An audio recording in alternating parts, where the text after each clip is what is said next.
Groups of spectators line up to see the shiny BT-13 and talk to the woman who flew one over 70 years ago. I can't lose the head. It's from 1944.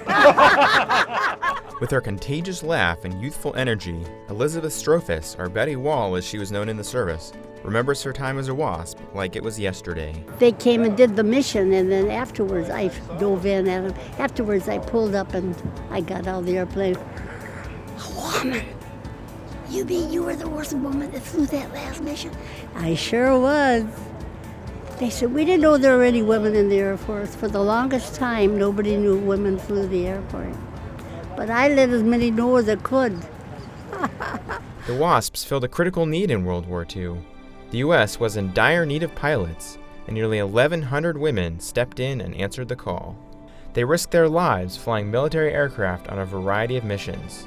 Sadly, the military abruptly canceled the program and sealed the WASP records for 30 years.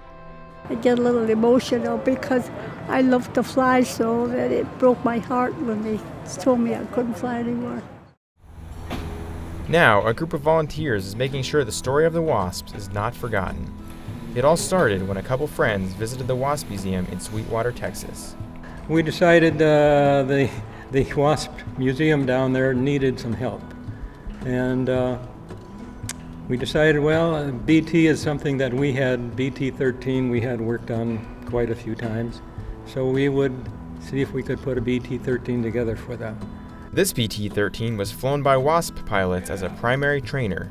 It will be the first airplane owned by the museum. Since the project started 3 years ago, the group now known as the American Aviation Heritage Foundation has spent hundreds of hours working on the project. For them, it's about so much more than the airplane. The story behind the WASPs, it's such a compelling human story. And for me, and I think all of the guys involved in this project, the human side of things is much more important than the airplane. This BT-13 is named for Betty, and she is grateful for the honor. It's so nice to know that somebody recognizes that I was a pilot, and I am a pilot.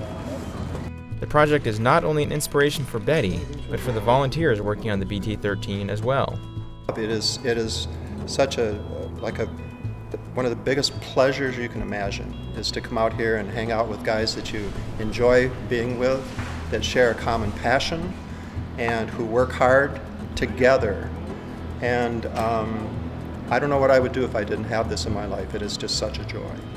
Once completed, the BT-13 will fly around the country telling the story of the WASPs to future generations. The foundation is hoping to complete the airplane this spring and deliver to the museum for the WASP's homecoming in 2016. Josh Cochran, AOPA Live.